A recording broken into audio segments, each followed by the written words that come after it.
Only during congregational hymns.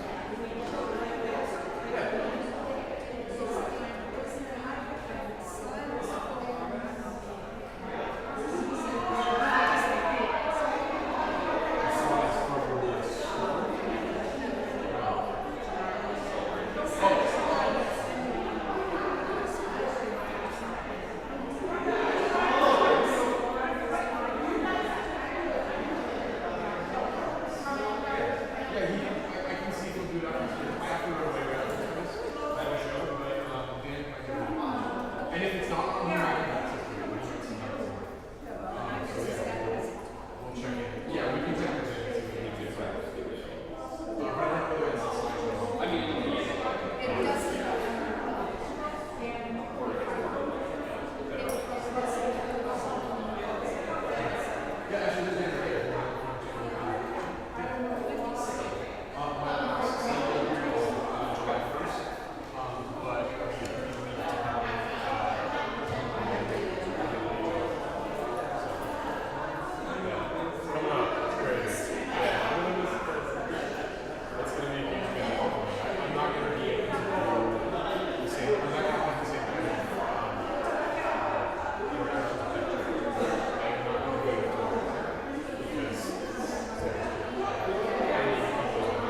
Good morning. Welcome to the First Unitarian Society of Madison. This is a community where curious seekers gather to explore spiritual, ethical, and social issues in an accepting and nurturing environment. Unitarian Universalism supports the freedom of conscience of each individual as together we seek to be a force for good in the world. My name is Dorrit Bergen, and on behalf of the congregation, I would like to extend a special welcome to visitors. We are a welcoming congregation, so whoever you are and wherever you are on your life's journey, we celebrate your presence among us. We trust that today's service will stimulate your mind, touch your heart, and stir your spirit.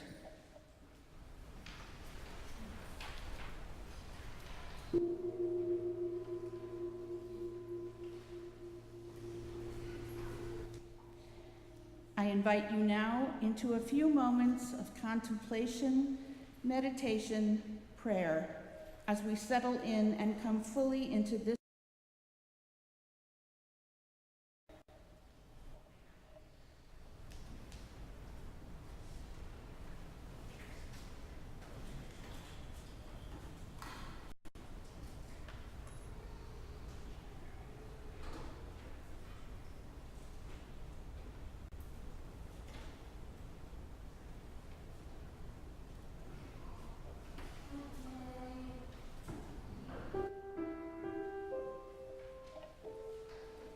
We'll rise for the hymn.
Standing for our opening words and the lighting of our chalice. We gather this morning reminded that all who are living on this planet, the furred, the feathered, the finned, and the scaled, along with us featherless bipeds, we are all made of the same star stuff and all share a common destiny. We all share the same hopes of a life free from harm and suffering, and the same aspirations of happiness, love, and flourishing, being able to express our own unique natures and capacities as best we may. We are a myriad of diverse perspectives from which the whole is seen and experienced. We are inextricably intertwined, interconnected, and interdependent, and it is good. And if you will join together now in the words of affirmation as we light our chalice. May this light, the joining of fire and air, remind us of that unity of earth, air, fire and water, of plant and animal, human and mineral, that we and earth are one. And if you will take a moment now to turn and greet those around you.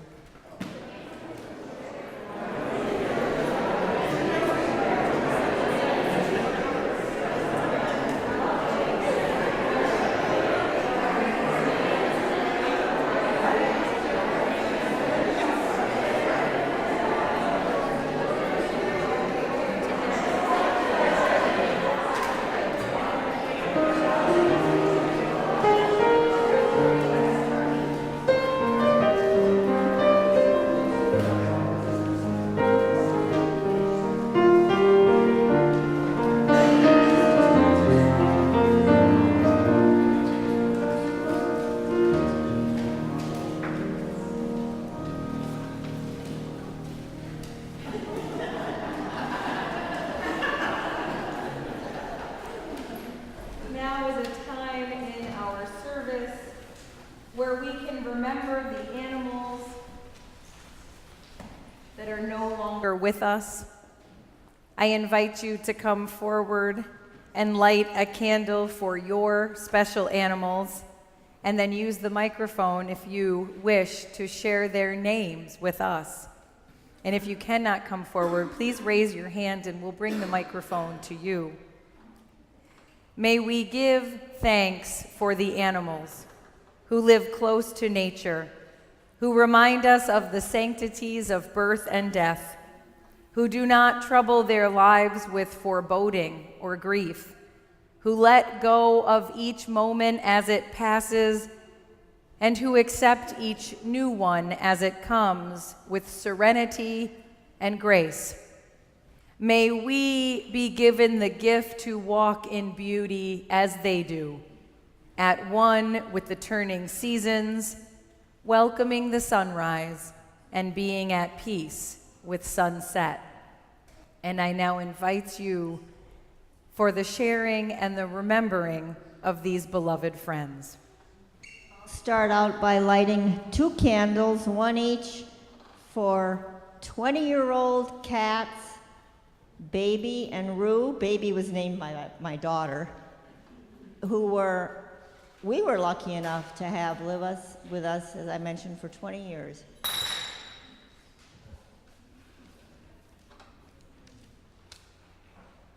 That's where it belongs.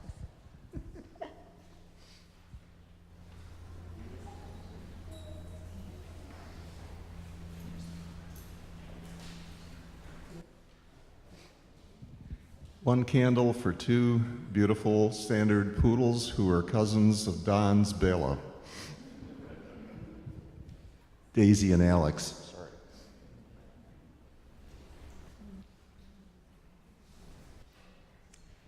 Sorry. Molly, Lucy, and Snickers. Cats? They're dogs. This is for 3 cats, Tom, Tuxedo, and Mikey. They were very lovely. Sure. Who's talking? Can I say the name of your cat? Soul Patch. Soul Patch? Oh, kids. Shall I stand? It was a cat. It was a very, cat. Okay. A very sweet cat. Can All right. tell. Do you want to light it? No, we're good. Oops.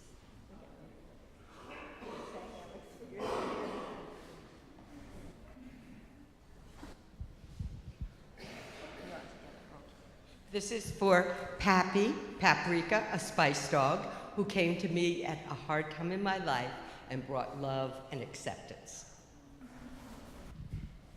Chelsea.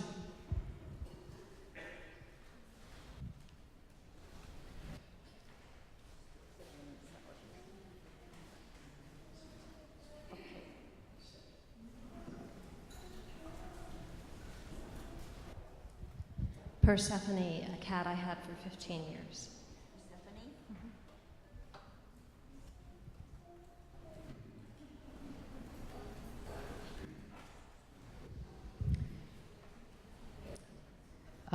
3 standard poodles, Broly, Pepper, and Ellie, who all brought joy to our lives.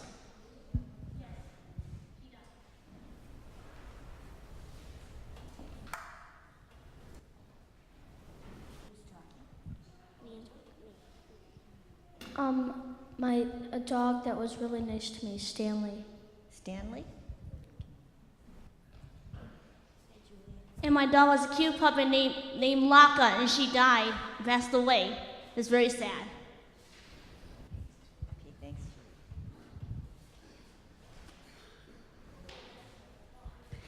For Nancy and Ken's beautiful poodle, Kaz, who died about a month ago.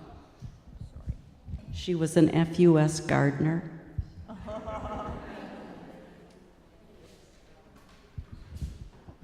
Folly, for Morrison's Folly, I had an English sheepdog, died many years ago, wonderful, interesting dog, and his terrible companion,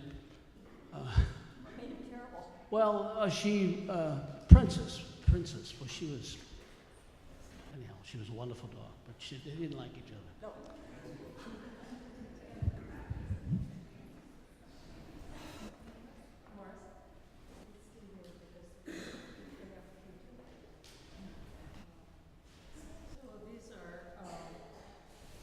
All our cats. And do you want to do this, Morris, while I'm saying the names? So we start with Gray Gray, my cat from childhood. And then we go on to Honey and Pansy and Mitty and Chloe and Julie and Nori. And I might be missing someone, but I don't think so. They're up there.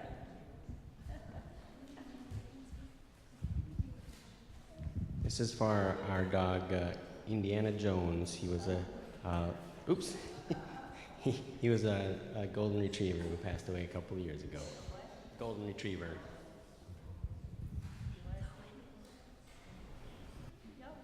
Okay.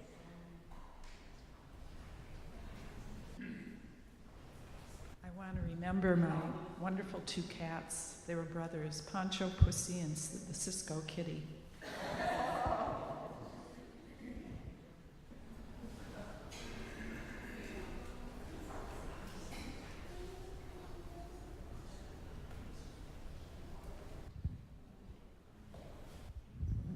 Sugar, our daughter Emily's sibling. Who lives with you now, or didn't after she went to college? Yep. Yeah. Got it figured out. You got that figured out, yep, after college and after. That's how it happens. Yep.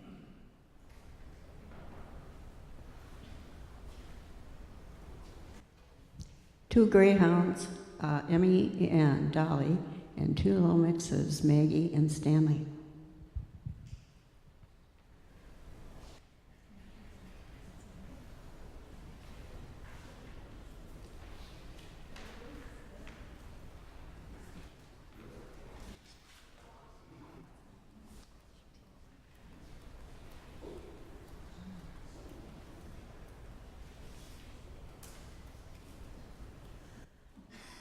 So I want to remember my cat Rivka, who was named by my daughter, probably not the best name for a cat, Rivka. But she was a cat that was a one-person cat, and when Linnea left for her year in Germany, she adopted me as her one person. And she took the bullet for me when I got breast cancer. She died the day after my surgery. 4 years ago.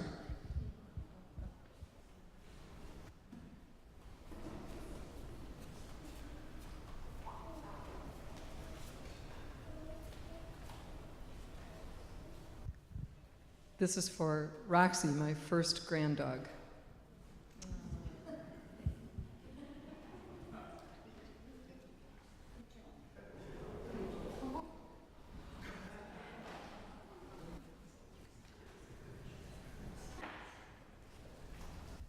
Those were 2 candles for 2 yellow labs, father and son. You saw them in Wisconsin t-shirts. They are 14 years old, and 5 years old. The 14-year-old is my heart dog. As we hallow the memory of good friends now departed, who loved abundantly and in their time were loved, who freely gave us their affection and loyalty, let us not be anxious for tomorrow, but ask only that kindness and gratitude fill our hearts day by day into the passing years. And if you will, rise now in body and or spirit for our next hymn, number 83.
Please be seated. And I invite anyone who'd like to come up for our story to come on up. Hey, how you doing, Atticus? Hi. Hello. Hey, Owen. Hi, Winnie. Hi, come on up. So, as you just saw, with all these people lighting candles, that our pets are really important to us. And our story today is called The Perfect Pet. Hey, Lula. Who or what do you think the perfect pet would be? What's the perfect pet for you? A snake? Is there something with the name Owen? My Owen wants a snake too. Maybe you guys could have joint custody of a snake that lives at your house. And my Owen could visit. What do you think? Look, at your dad's open to it. In our house, it's like, no. Yeah, Hannah, what do you think?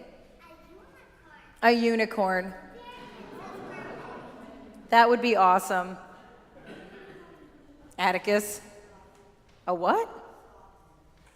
A sloth? I like it. A sloth. I like it. That's like my speed, I gotta tell you. All right, well, let's see what happens with Elizabeth in our story here. Elizabeth really wanted a pet. Her parents really did not. They gave her a plant instead. What do you think?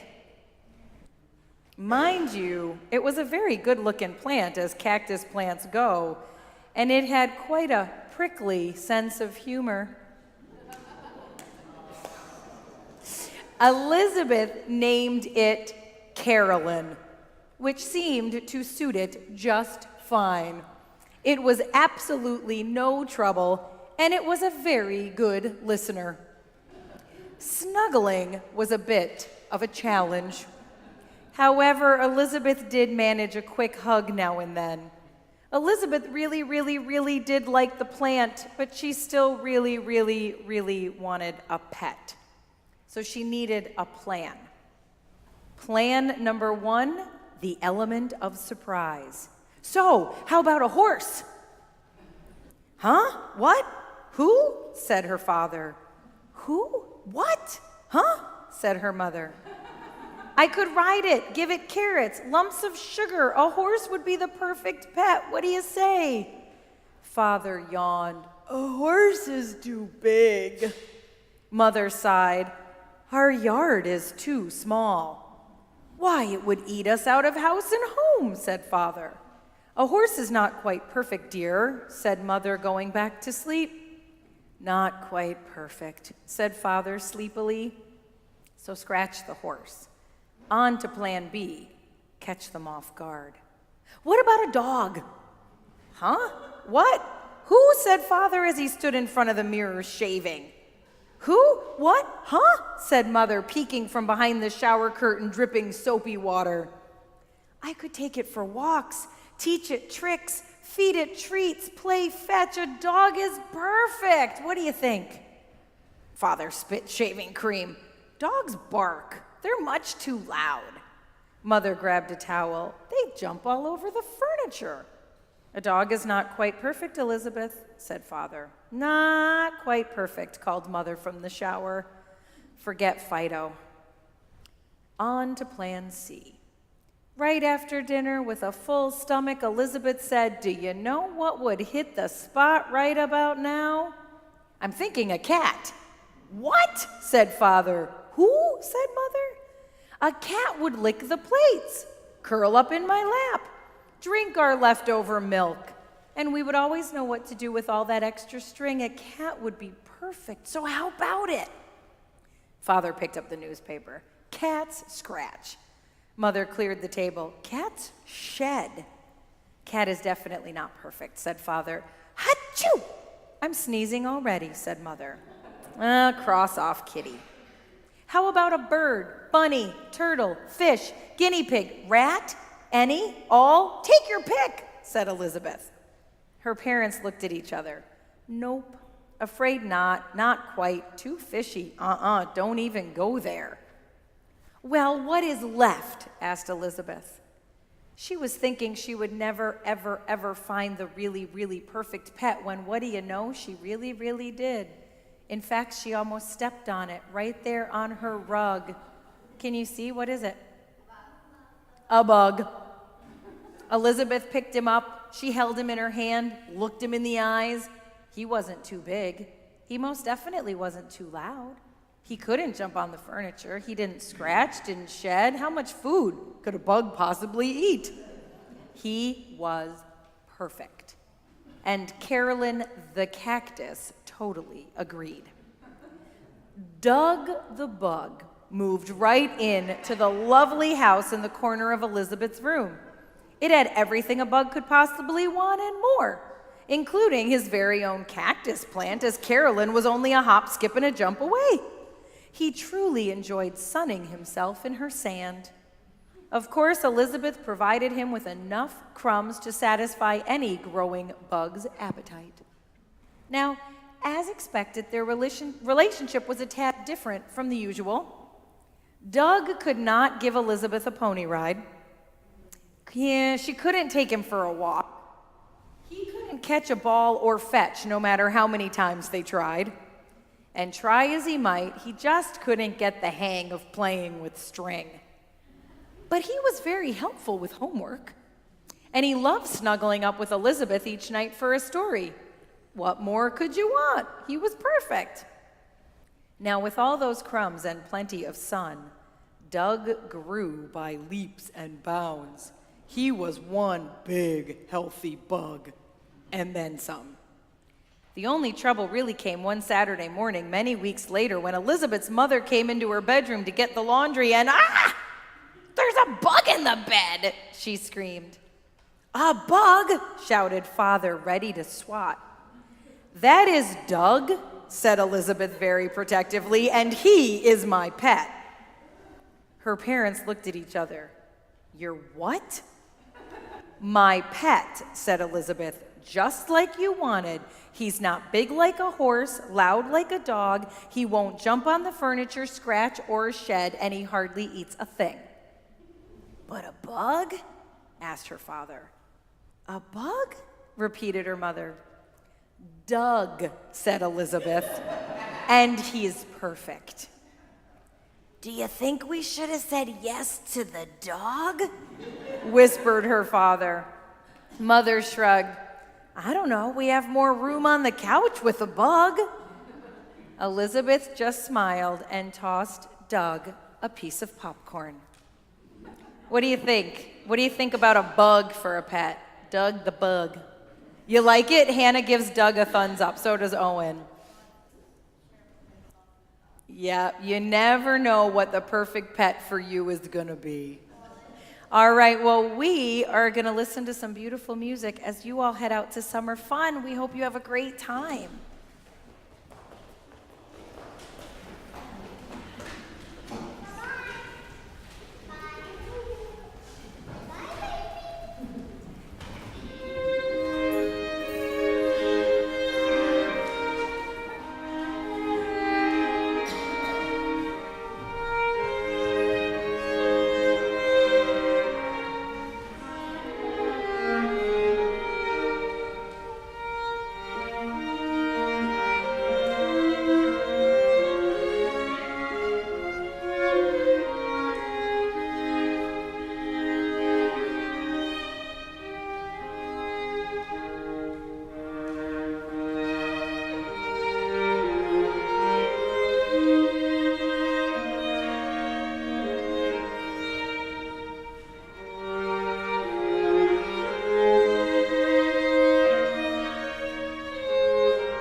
Thank you.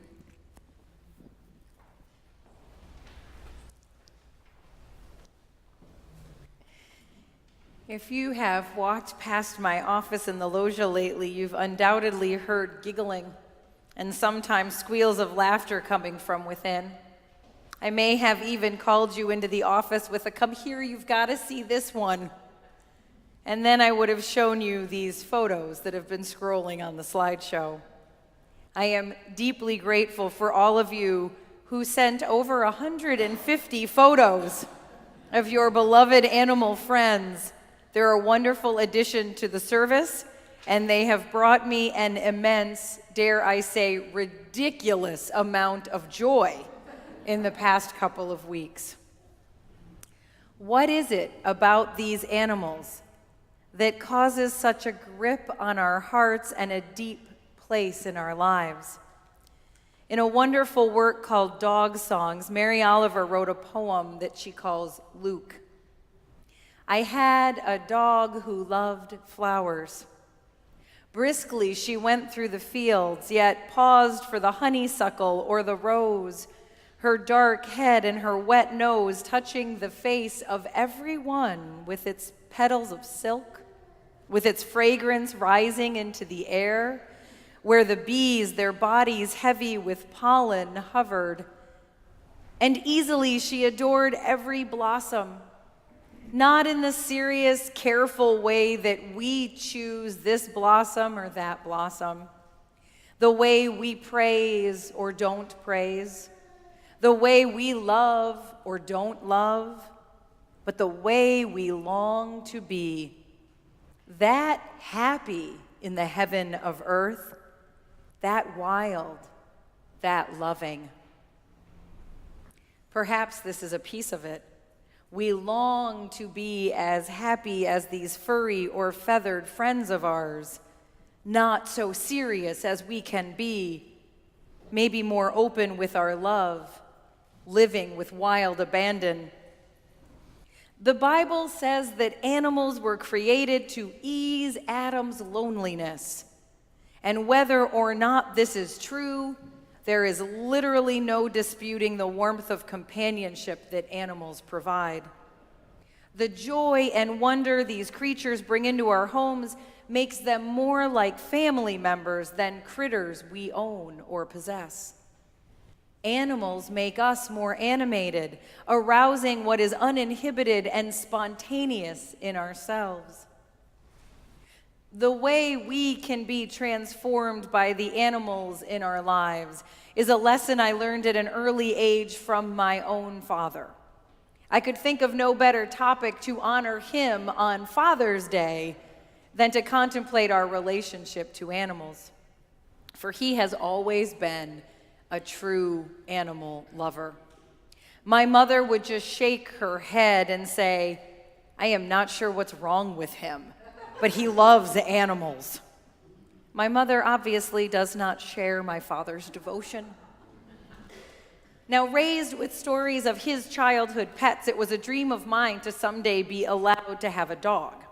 And when I turned 11, it was my father who convinced my incredibly skeptical mother that we could bring Maggie, a Cocker Spaniel, into our lives. It was also my father who convinced me that cats were wonderful as well, welcoming 4 of them into our home over the years, 2 of them in the cover of night when my mother was at work, each one spending many hours sleeping right next to him. My favorite memory, however, is not from a dog or a cat, but rather a memory of my father and Peanut, an animal my father would feed every night at dinner. This may not seem like a particularly memorable activity, but you see, Peanut was a squirrel. Every night when we sat down to dinner, Peanut would climb up the screen door and wait. My father would put down his fork, get up from the table, grab a few peanuts out of the bowl on the counter that was there only for this purpose, open the door, and reach out 1 peanut at a time. He would wait while Peanut would carefully take the delicacy out of his hand, peel open the shell, eat his dinner, and come back for more. After 4 or 5, he would stand up straight on his 2 little legs, his sign that he was full. We would all chorus, "Good night, Peanut," and he would be on his way. A squirrel every night for dinner. But that squirrel brought a smile to my father's tired and worn face, and a rarely heard chuckle. And we were grateful for each time the smile and the chuckle appeared. And together we grieved on the night and the days following, when we realized that for some reason we would never know, and some reason we were never ready to name, Peanut wasn't coming back. This is what I learned from my father and from Peanut. Family is based on love, not species. The gulf between human and animal is not nearly as wide as some would imagine. Other species respond to kindness and seem to know our intentions for good or ill. As we approach them gently, they befriend us and allow us to share their worlds, which are not really so different from our own. Without our always deserving it, these creatures offer their affection and trust. Without our quite intending it, our own best qualities are engendered by their presence, our own playfulness, our impulse to protect the vulnerable, our ability to communicate beyond words. That dog's loved one is right over there. If we go back to the Bible, we see that the messages that we've been given about animals have not always been as kind-hearted and loving as the messages I received from my father or from the story about Adam's lonely self needing companionship. Genesis 1:26 tells us, God said, "Let us make humankind in our image, according to our likeness. Let them have dominion over the fish of the sea, the birds of the air, over the cattle, over all the wild animals of the earth, over every creeping thing that creeps upon the earth." This verse has led many to believe that there's no connection between human and animals except that of dominance. Our own species is special, set apart, set above the animal kingdom, and it is our right and privilege to own, abuse, and destroy. Many renowned Western thinkers promoted these views. Aristotle posited a hierarchy in which human beings possess the inalienable right to use animals as we pleased. René Descartes gave us a new paradigm for thinking about animals. He boiled it down to animals do not contain souls because they cannot reflect upon themselves or their lives, so they are therefore, he said, no more than meat machines. But if we travel a little farther into the Hebrew scriptures, we can find a different perspective. In the book of Job, ask now the beasts and they shall teach thee, and the fowls of the air they shall teach thee, and the fishes of the sea shall declare unto thee. These verses reflect more of the strength and the beauty of the animal-human bond. They expose the awareness that these species have messages to give us, lessons to teach us, wisdom to impart and declare. Their presence can touch our souls, heal our psyches, teach us about loss, empathy, and connection, restore our spirits. Animals are embodiments of grace and blessing. Now, many of us know firsthand the healing that an animal can bring. Kathleen Harris, in a poem called Cat from the Animal Shelter, these words: "Old, lost, gaunt, frightened, you were no barn cat. Dignified as a dowager, your craving for chicken scraps and fat declared you once belonged, were somebody's pampered house pet. With your unkept black beauty and trustful affection, not fawning but as appealing as a good dog's, you cheated death. They pronounced you much too nice to destroy, said they couldn't put you down. After her husband's sudden death, she took you home, gave you shelter, held tight your large, bony, tense softness all night, and wondered in the morning whether she saved you or you saved her." That animals can literally heal us and bolster our well-being is not the stuff of story. Scientists have growing evidence of the benefits of having a relationship with animals, lowering blood pressure, reducing stress in homes when an animal is present, raising the spirits of residents in nursing homes with positive benefits such as enhanced self-esteem, improved morale among staff, increased social interaction, reduced heart rates, reduced need for medication. What is it about these animals that make it so? They help us to transcend the limits of ourselves, and they open us to mystery and wonder. They remind us, through seeing ourselves through their eyes, our true goodness and beauty. They remind us who we really are. Now, at the beginning of our service, we shared a moment of remembrance for the beloved friends that we have lost. I intentionally did this with our children present because animals are oftentimes our first teachers in the land of loss and grief. Often a painful introduction to the reality of loss that stays with us for a very long time. And it is a deep loss.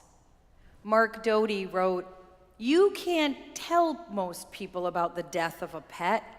Not quite. There's an expectation that you shouldn't overreact, shouldn't place too much weight on it. I mean, in the scheme of things, shouldn't it be a small matter? It's just a dog, get another one. Just a cat, go find another one, it's a pet." One of the unspoken truths of American life is how deeply people grieve over the animals who live and die with us. How real that emptiness is. How profound the silence is these creatures leave in their wake. One of the reasons is that animals are experts on love and companionship. The animals that share our homes don't care what we look like, how successful we are, whether we're fat or thin, whether we're rich or poor. They simply love us. We benefit from their attention and we enjoy their unconditional love, a love that never doubts our motives, doesn't complicate it as humans do. They give a love that never wavers or withdraws. A woman named Charlotte Edwards, who lives near the eastern shore of Maryland where the geese overwinter, give us another animal story that broadens our ideas. This is the remarkable incident of a Canadian goose that had the misfortune to find its feet frozen to the ice when a sudden cold snap seized the river near her home. The creature was huddled against the weather, wings folded tight to its side, its plight clearly visible through her binoculars, when suddenly a line of swans appeared in the sky. 4 of the great swans descended toward the frozen creek, and as the human onlookers watched and wondered, initially fearing that the bigger birds might peck the stranded goose, the swans began instead to attack the ice with their powerful bills. In an essay titled "Tender Moments," Charlotte described the scene. The long necks were lifted and curved down again and again. It went on for a long time. At last, the goose was rimmed by a narrow margin of ice instead of the entire creek. The swans rose again, following the leader, and hovered in a circle, awaiting the results of their labors. The goose's head lifted, its body pulled. Then the goose was free and standing on the ice. He was moving his big webbed feet slowly, and the swans stood in the air watching. But the trapped goose still couldn't get airborne. Again, the 4 swans swooped low and began to scrape the frozen bird's wings, chipping and chiseling until finally the goose was able to extend his wings, stiffly testing their pliability and strength. At last, the birds flew all together into the air, the swans rising first to join the larger flock headed toward unknown horizons, and that solitary goose flapping double time until he caught up with the others, bringing up the rear. She says, "What is better than this? Sticking together, looking out for each other, doing what we can to help each other, making sure that we all make it, encouraging each other. These are good rules to follow, whatever our species. Living our commitments and practicing them in our daily lives are what give promise to our world. We may never live as gracefully as our feathered friends, the geese, but that's not ultimately what we're after. For human beings, the aim is not perfection in motion, but motion toward perfection. Now, in a moment, we will have a blessing of the animals. To bless another is more than simply saying a few words.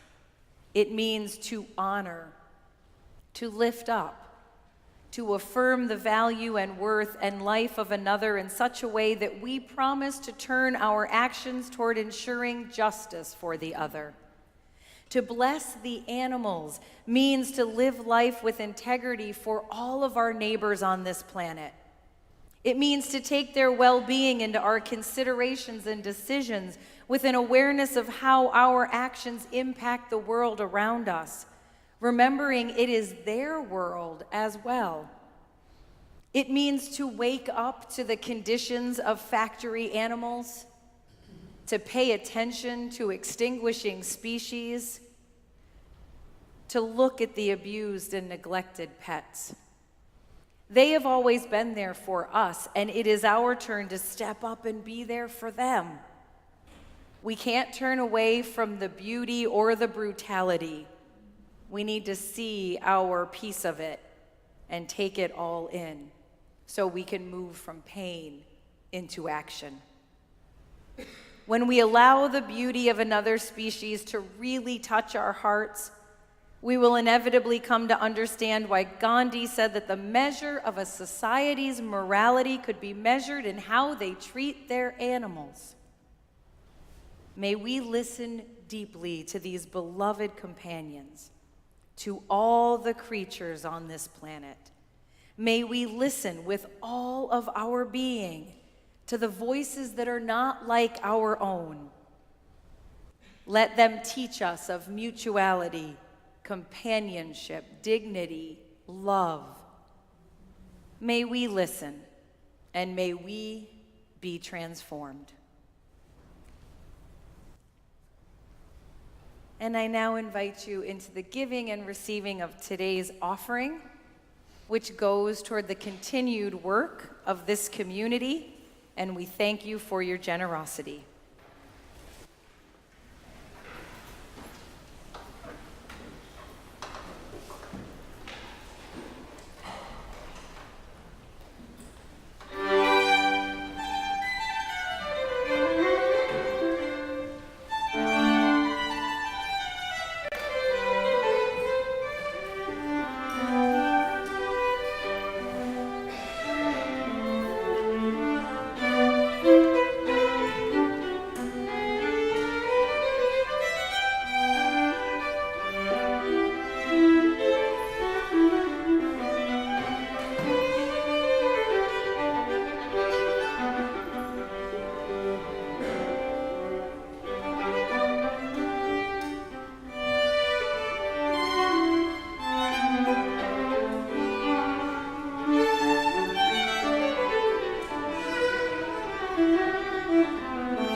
We are grateful for all those who helped with our service today. Our greeter was Elizabeth Barrett, ushers Ann Smiley and Allison Mix. Jeannie Hills is in the kitchen making that coffee. Mark Schultz is on sound. Ann Smiley's our lay minister, and Rose Detmer is our tour guide. If you are interested in a tour, please meet Rose right up here by our candles. We gather each week with the concerns and the joys of our lives written on our hearts. We seek a space for them to be shared and held in a spirit of acceptance and love. This week, we are asking your thoughts for Sam Bates' brother in Iowa City, who is undergoing chemo and radiation for pancreatic cancer. We are also sending our concern for families being separated at the border, for children who are wondering about their parents, for parents who are worried about their children. We pray for strength and courage. We pray for compassion and wisdom. We pray for change. And now may we ask a blessing for all these animals which grace our lives. For the blessing of animal companions, we give thanks. For the beautiful ones whose fur is silky and whose tails are long, whose feathers are brilliant, whose voices are splendid, we give thanks. For the frantic ones, the runts and the hungry, who run for a food bowl or a pad as though this is life's last possible gift, we give thanks. For the obnoxious ones, the heads that butt against us as we're trying to sleep, the bodies that refuse to learn discretion as they make digestive gifts, we give thanks. For those who bark and purr and growl and meow, for all who squeak or squawk or snarl or hiss, we give thanks. For the animals unknown to us, those whose place in life's web is fragile, whose lives are insecure, for all those who care for them, we give thanks. Blessed are the animals. Blessed are the creatures who live with us and need our care. Blessed are the mammals and the reptiles and the birds who teach us we are not alone. Blessed are all living things from whom we learn love. May our gratitude today for all these creatures who live among us as helpers, companions, and guides be transformed into gratitude for all creation. May we use this force to create the world of our imagining for all Earth's creatures and for Earth herself. Blessed be, and amen. And if you will rise in body or spirit for our closing hymn, number 203. Voice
Blessed are the faithful, for they shall be our beloved friends.